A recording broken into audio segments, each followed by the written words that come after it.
Então, nesse experimento, a nossa ideia é mostrar um circuito RC, onde nós temos uma fonte de 15 volts, um resistor em série com um capacitor, e aqui a gente tem uma chave que liga e desliga o circuito. A ideia é praticamente a gente ver o tempo de carga e descarga desse capacitor. Agora está carregada. Agora está carregado. Não descarga. Nosso objetivo é descarregar. A gente vai primeiro desligar a fonte imediatamente e no mesmo instante desligar aqui para não dar problema. Aí você pode observar a curva exponencial de descarga. Isso. Está Está descarregado. descarregado e cada quadrado desse daqui corresponde a 5 volts. A gente viu que nosso capacitor estava sendo alimentado por uma fonte de 15 volts e cada tracinho aqui corresponde a 0,5 segundos, 0,5 milissegundos. Sim. Que dá um total de 5 segundos de carregamento, de descarga, e agora a gente vai mostrar o carregamento. Tá. Agora a nossa ideia é carregar o circuito, então a gente vai colocar fechar novamente, abrir a chave novamente, e na sequência alimentar o nosso circuito com 15 volts, né, com a corrente. E a gente pode observar o tempo de carregamento, de aproximadamente também 5 segundos, voltando, né, tendo a tensão ali de 15 volts. Sim. Você pode verificar no experimento. Tá. Esse circuito só foi possível, né, com a ajuda da Marielle, que conseguiu desenvolver aqui no laboratório, que não tinha como fazer uma chave. A gente deveria ir lá no bloco 7, né, e iria tentar requisitar, e a gente não tinha como, a Marielle, né, do outro grupo, conseguiu fazer uma solda incrível aqui. A gente gostaria de agradecer ela e ao grupo, né, o Caio também por fornecer todas as orientações. Sim. É isso. Agora vamos a derivar a resposta natural de um circuito RC. ¿Sí? Dado um circuito com um capacitor e um resistor, o capacitor tem capacitância C e o resistor tem resistência R. Inicialmente, com uma tensão inicial V0, queremos ver como a tensão do capacitor responde respeito ao tempo. Esse é o nosso objetivo. ¿Sí? Então, nós sabemos que a carga do capacitor é dado pela capacitância multiplicado pela tensão. E sabemos também que a corrente do capacitor é a derivada da carga a respeito ao tempo, que é igual a capacitância multiplicado pela derivada da tensão respeito ao tempo, dado que a capacitância é constante, né? Então, temos isto, e também sabemos pela lei de Ohm que a corrente no resistor é igual a tensão dividido a resistência. Então, utilizando a lei de Kirchhoff das correntes neste ponto, sabemos que a corrente que entra tem que ser igual à corrente que sai. Então, IC mais IR tem que ser zero. Então, isto implica que C de V de T mais V sobre R é igual a zero.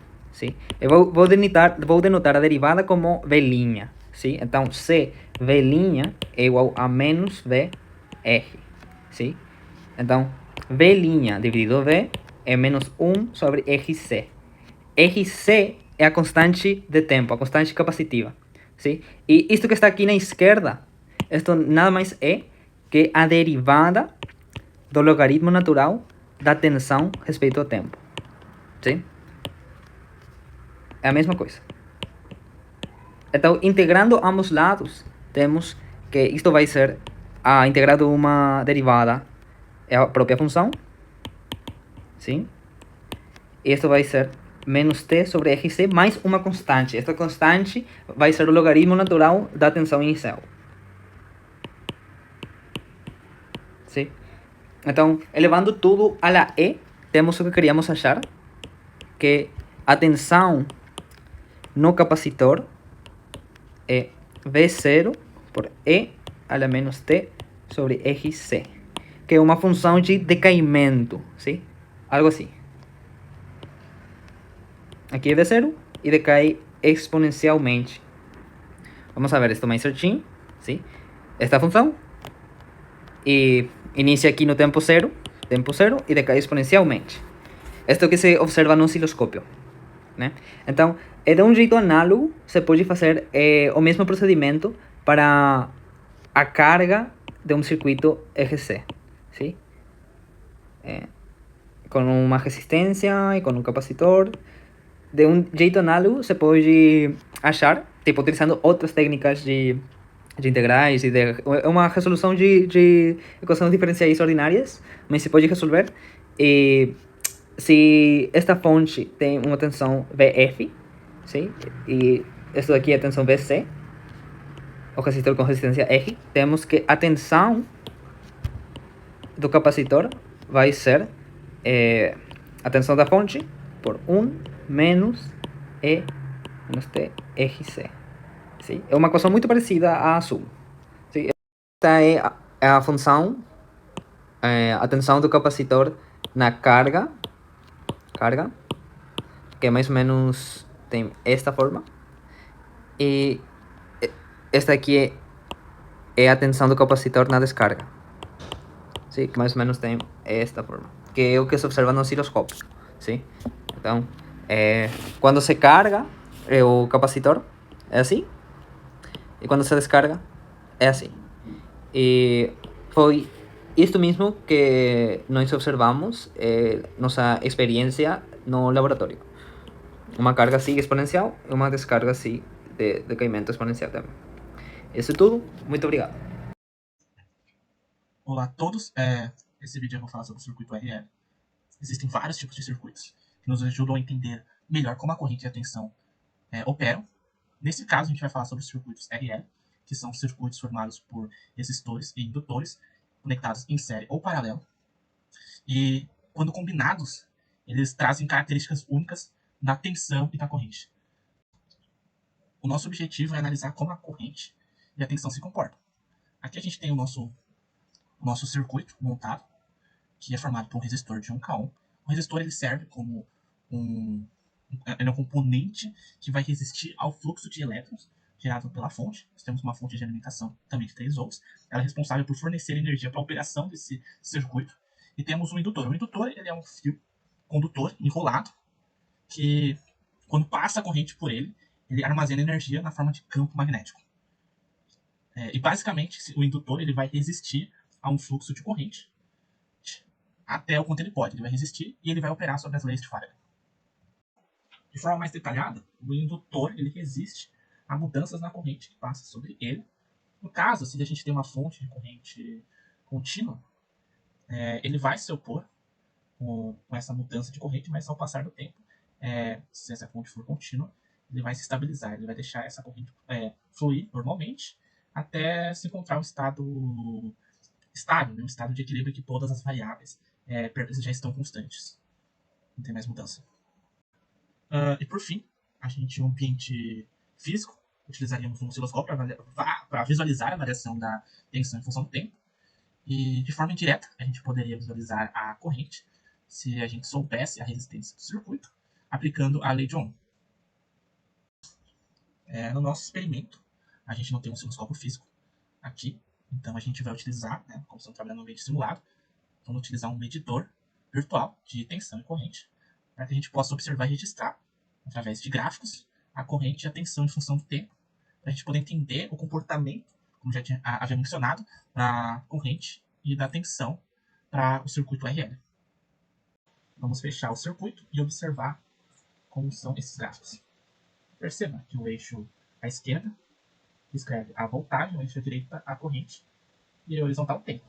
Em um segundo, cada gráfico corresponde a um segundo, e a gente tem esse daqui, esse tracejado, representando a curva de carga da corrente, e o da direita, escrevendo a curva de descarga da tensão. Bem, o que nós vamos fazer agora é fechar esse circuito, fazer essa fonte, circular uma corrente, gerar uma corrente. O indutor vai se opor a essa corrente, gerando uma tensão induzida na direção oposta à corrente.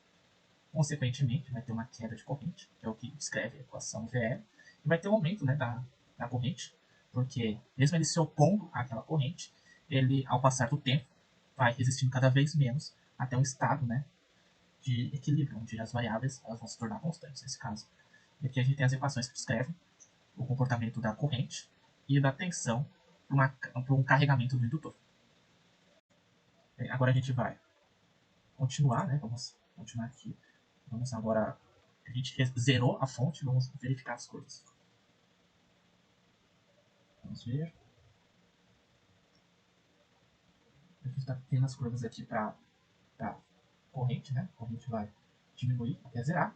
E agora a gente vai ter uma queda, né? A gente vai ter uma tensão induzida de polaridade oposta à direção da corrente. Porque o indutor ele vai obedecer às leis de Faraday, né? Ele é regido pelas leis de Faraday. Então é isso. Bem, uma breve correção aqui, o tal, eu coloquei I de indutância, mas para não confundir com o indutor, a gente bota a letra L.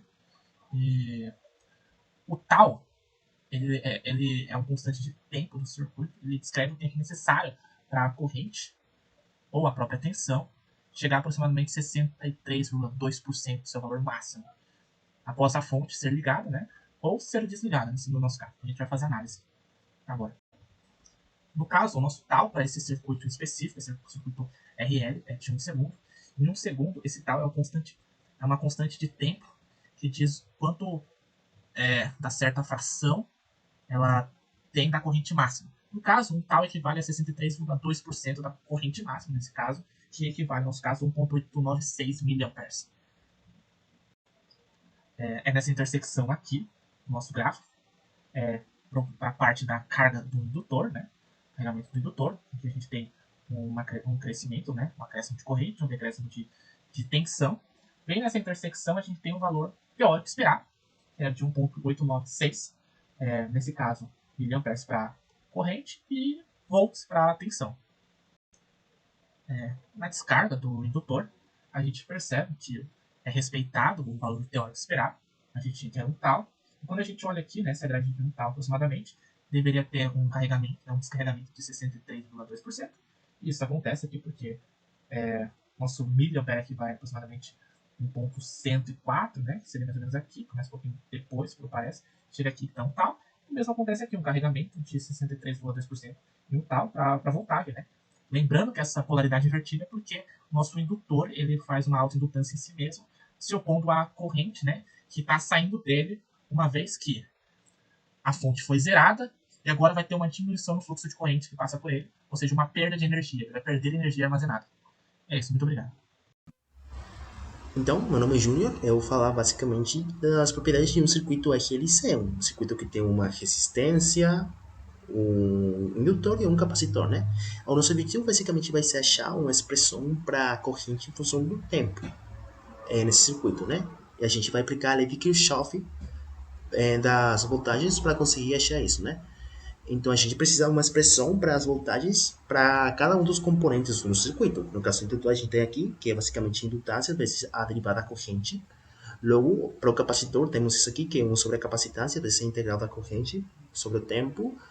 Que isso aqui provém basicamente integrar a expressão fundamental do capacitor, que é corrente igual a capacitância vezes derivada da diferença de potencial.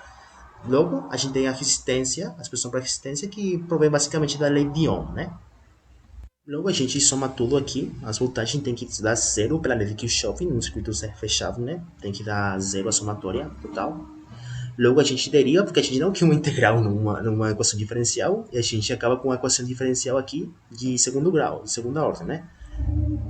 Então, esse tipo de equações são fáceis de resolver pelo método da equação característica, né? A gente vai propor uma solução e vai determinar as constantes para que essa solução seja válida. Nesse caso, a solução vai ser desse tipo aqui, né? Onde o K1 ou K2 são constantes que representam a amplitude, e o S1 e S2 é essa constante definida aqui, que vai depender da resistência, indutância e também da capacitância, né? O alfa aqui, tipo, é conhecido como fator de amortecimento, tipo, ele controla aqui tão rápido, basicamente, a amplitude vai decrescer no nosso sistema, e a frequência de ressonância basicamente determina que tão rápido vai oscilar o nosso sistema, né? É isso. Agora a gente vai ver uma simulação de um circuito RLC para conseguir ver como que funciona, né? Então aqui temos nosso circuito, nossa, a indutância está bem alta, e a gente vai ligar ele então. Um circuito RLC é basicamente um oscilador harmônico amortecido, onde o amortecimento depende principalmente da resistência aqui. Então a gente conseguiu olhar aqui, a gente tem o gráfico da corrente por cada um dos componentes e a gente vê como é que ele oscila, né? E de a pouco a amplitude vai decrescendo, por quê? Por conta da energia dissipada pelo resistor. Se a gente quiser que a amplitude não decresça tão rápido, a gente simplesmente pode reduzir a resistência e também a gente pode aumentar a indutância, né? Então a gente vai dar um reset ali e a gente tem um sistema mais amigável ali, tipo, que decresce com o menor tempo. Isso basicamente é um circuito RLC, um oscilador harmônico amortecido, que tem análogos mecânicos, né? Por exemplo, um sistema massa-mola, onde tem atrito, e ali o amortecimento é dado por conta do atrito,